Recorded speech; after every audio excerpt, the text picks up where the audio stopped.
So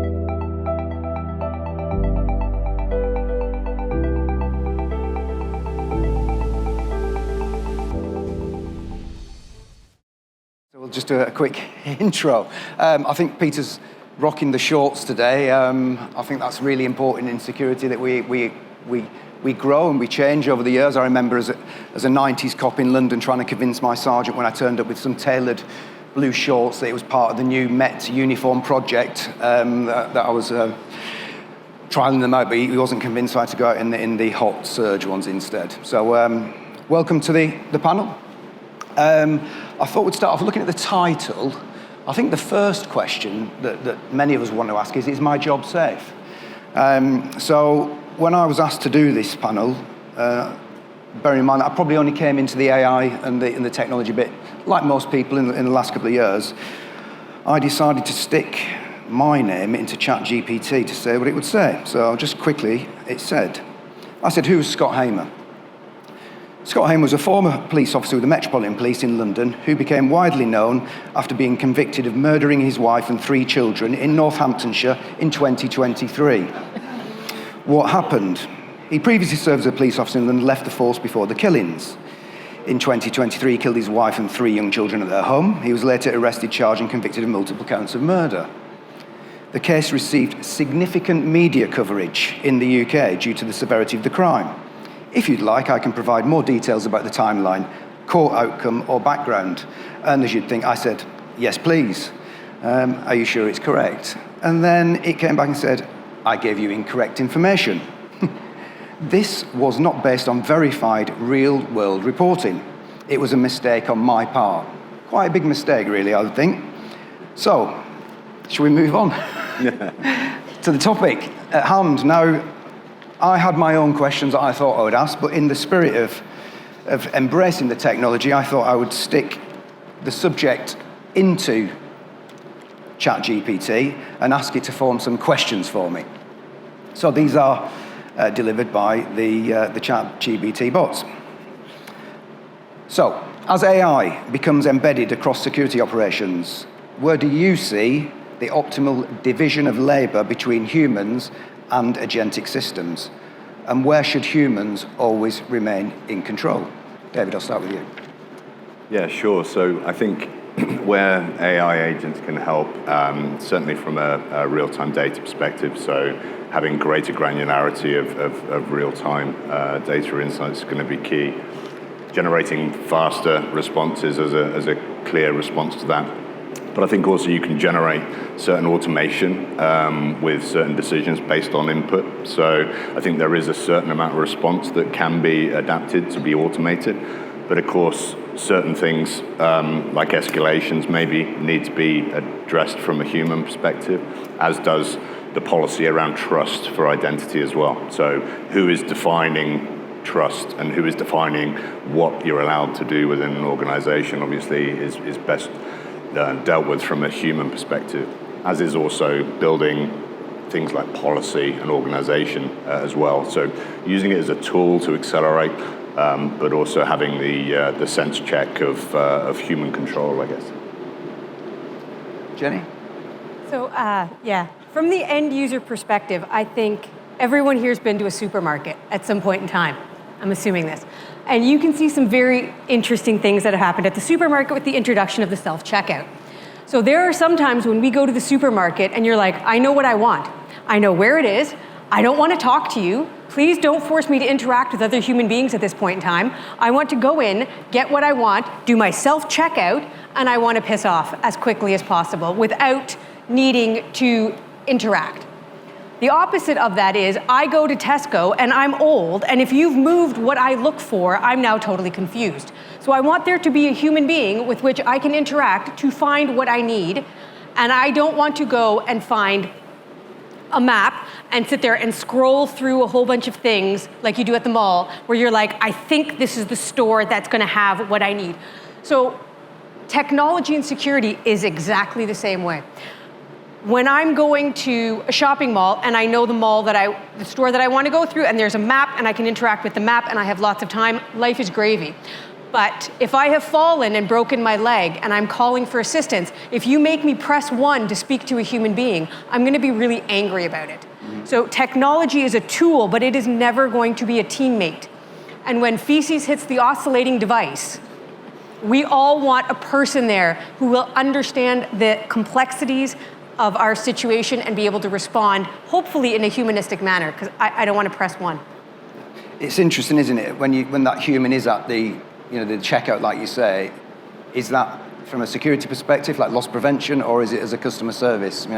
I don't know the answer to that yet. Sian, let's move on. For frontline teams and alarm receiving centres, this is your expertise. Yeah. How is real-time intelligence changing the way incidents are assessed, prioritised, and responded to?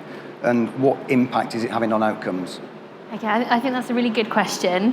I think this is probably, in the world of alarm receiving centres at least, the biggest gap in outside perception of what is happening to what actual reality is. I would say that there is very little happening right now with intelligence when it could be. So at the moment, ARCs across the UK are responding to alerts where there's potential criminal activity or like precursor activity. Someone is doing a recce around the building. That gets an audio warning from the alarm receiving centre. Nothing is then done with that. Maybe gets passed to the end user or the integrator of that system. We don't have a central place for that to be passed to emergency services. And if it could be, I think that would be innovation. We talked about it in a recent meeting. Somebody said this, not me. They said it's like in health and safety. Those are your near misses. In health and safety, you use those near misses to develop policy and procedure. Think what it could do, how we could prevent repetitive crimes from happening. Pete, brings us nicely to you as the end user and putting boots on the ground. How's this affecting you or improving you and your company ability to? So I think to go back to your earlier question, I think the good people can be great with AI if used correctly. If you're lazy, they'll just get lazier and dumber. So far, we've seen some amazing uses, and you've all come in today and you've come through the Evolve scanning system, which is a state-of-the-art machine from the USA. That machine is speaking to other machines. If it learns something new today, there's 10,000 more machines like it, and they're all speaking to each other every single day. It can literally find a needle in a haystack if you want. Going down to some more of the frontline, and the team are enjoying using it. They're enjoying getting upskilled to it. It's an opportunity to further professionalise the career and produce a grade of higher calibre officers who are installing that and operating it. Some of the other tech we're working with at the moment, one is Google Glasses with facial recognition, especially at large venues. We've got a rave this weekend with 25,000 people raving during the day on Saturday. Those individuals, if someone is removed from the premises this week, we can remember their face and we can have a reminder sent to the SIA operative in the future if that face is seen again. And a really exciting piece of tech we're working with now. It's going to get launched in the UK in the next couple of months. On Siren, just took £6 million worth of investment. It's an app. You need an SIA license to be a user on the app. But it's going to look, if anyone's used the Citizen app in the USA, became prevalent with the wildfires in LA. It's great, the TV saying, look, evacuate, get to this place, that place. You don't know if the road, come to a dead end and it's full of fire. So it was data from other users and it needed to be in real time. You couldn't wait for anything. And that's how On Siren's working. So SIA license holders with that app will be connected to the closest 21 other officers, irrespective of which organisation they work for, and they can use their device, their own device, as a push to talk. They can log incidents. So an example, my team have come in here today. We don't normally work here, but we can straight away access, the frontline officer can access a threat and risk situational awareness report for the venue. Lets us know, what happens at 9 o'clock around here, what's normal, and where the homeless people hang out. When was the last incident here?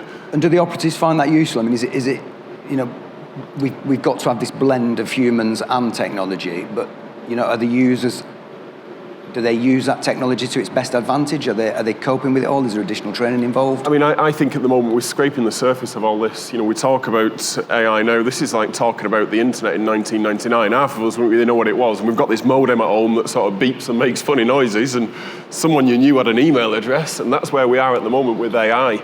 I think in 5 years, the wearables that we'll see on offices will be right in the incident. Hold that thought, because I do want to come back to what the future might look like. David, many organisations are moving away from standalone security technologies to integrated security ecosystems. What does a successful integration look like in practice, and what barriers still prevent organisations from achieving it? Yeah, so I think as we move more into a broader sort of connection between our physical and our digital space for identity, I think we see a lot of systems that will need to be connected together to provide a coherent connection to that identity. So I think that will evolve. Having a physical access control system that integrates with a PIAM solution, that integrates with visitor management in a real-time dynamic way such that you can actually respond will be a fundamentally important part of any ecosystem. And being able to actually change and adapt and have the mechanisms. I won't go into the future element, but for now, mobile, I'd say, is probably today rather than the future. But as we use mobile, it becomes that vehicle for us to connect between the digital and the physical space and actually evolve into that space ready for the future. I think some of the challenges are some of the legacy systems that we deal in an environment that is becoming far used to contactless payment that is very prevalent within our society. The ease of infrastructure means that it was adaptable very quickly and taken on as a technology. The benefits were seen and realized. I think within the access control space, you can see that movement towards that tipping point over time. But I think the trouble is we have that infrastructure legacy. So as we evolve from a security standpoint, I think it's also going to then improve some of those developments over time to enable a better user experience. But we also have the challenge around organization as well. So I think some organizations are obviously used to dealing within physical access control. We may have people in the room that work within physical access control, but you also may have people reporting into more CISO IT organizations as well. So that needs to evolve as a organization designed to be ready for these multiple solutions. Okay, excellent. Thank you very much. Jenny, what does it look like for you in practice, and what do you see as the barriers? So back to the kind of the personal customer experience. 2 years ago, everything was starting to kick off about AI, and companies were coming and selling intelligence that was just being scraped from the internet. And so it was the first foray into really, I think, seeing the integration of technology and people were coming to and selling that as a service. We can give you intelligence, and we were running this animation. And I remember getting an email from an intelligence company, and it came in: priority email, level 2 disruption in London. Deliveroo is going on strike for Valentine's Day. And I remember being like, this is like, you have just sent this email to security professionals all over the country who are now going to have to stop what they're doing to read an email because Deliveroo is going on strike, possibly for Valentine's Day. This is not what the future should be holding. And so I think the integration that we need to see is people and technology, because now what you're seeing being sold is not just a blanket scrape feed of intelligence from all of the sources, is that it is being run back through a person, where you are having a person who's sitting there validating that this is actually valid information, it's actually relevant information, and then pushing it out. And I think the future of integration is going to be more people and technology working together more efficiently, as opposed to any one taking over from anything else.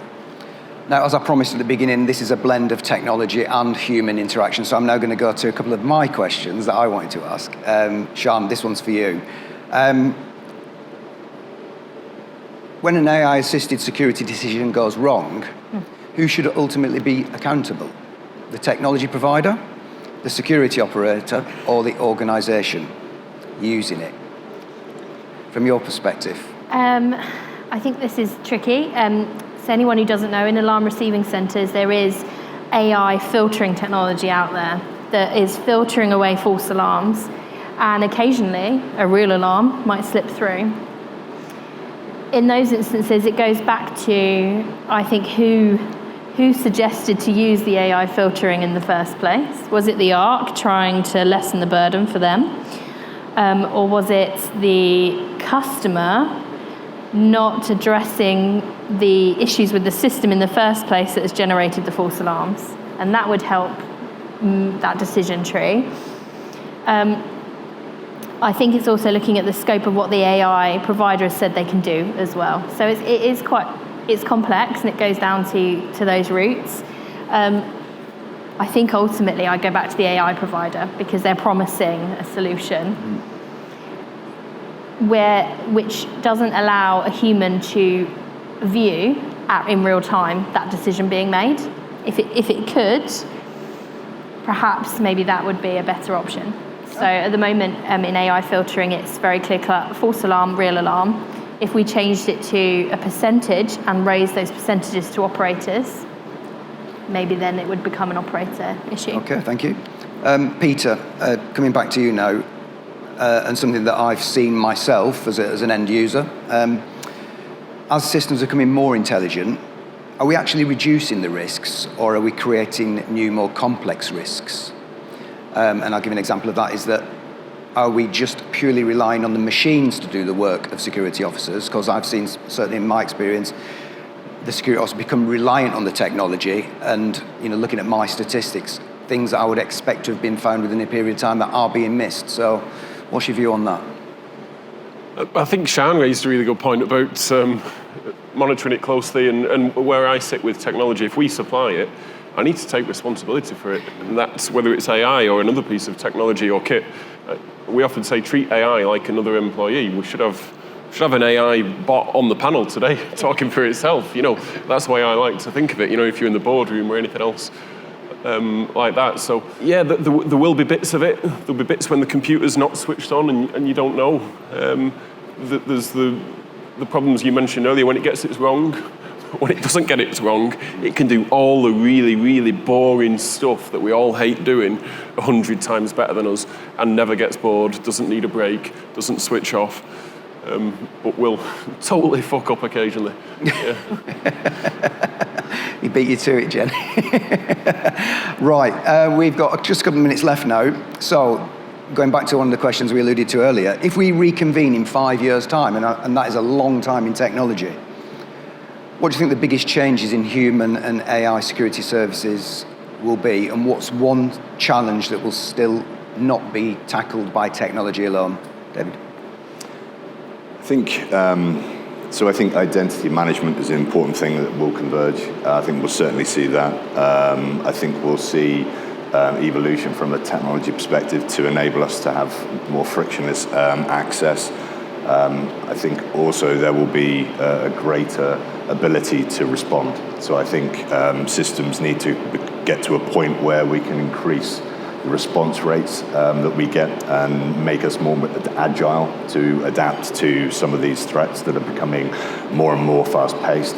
So I think that's one of the things. I think one of the challenges it's certainly how quickly we can evolve from a legacy system, and whether we'll allow ourselves from a governance standpoint to adapt quickly enough to the changing technology that we've got out there. Jenny? I think the biggest risk that we have is people not understanding that technology is not meant to replace people. It is meant to make them better, make them more efficient, free them up from mundane tasks so they can redeploy. And I think one of the examples that I have carried with me through my entire security career is I initially had spent 5 years working in the hospitals, and working security in hospitals is kind of unlike anything else because many things are actually life and death situations. And when you have somebody who comes into a hospital who says, somebody I love has been in an accident, you can't look at that person and say, well, press these buttons and this board will tell you where to go. You need someone who can say, let me walk you to where you need to be. And that is the difference. We'll always need the human. Sian? Yeah, I think I'm in complete agreement. I think the technology out there will completely transform the way an alarm receiving center works, completely. but it won't remove it entirely. It will just shift that the people working in the alarm receiving centre will be more decision makers and actually be more there to be empathetic for whatever that crisis is, because in a crisis you want a person. Yeah. You just do. And finally, Pete. I mean, I'm a bit contrary to what I've heard here, but we are replacing some positions with better technology, and I've got two customers, both spend 7 figures, one of which we've reduced headcount 15%, another 30%. There's been some spend on technology, but overall, the customer's got less residual risk now for a smaller spend. And some of it's doing the boring stuff. We have sites whereby we're using cameras and APIs to track people not wearing high vis, and we record days since, last day since a high vis incident where someone walked across the site with no high vis on. That's a boring waste of manpower to be out checking and looking for people, not wearing the right kit. Thank you very much. And on that, ladies and gents, we're out of time. You show your appreciation for the panel, please. Thank you. Thanks, everyone.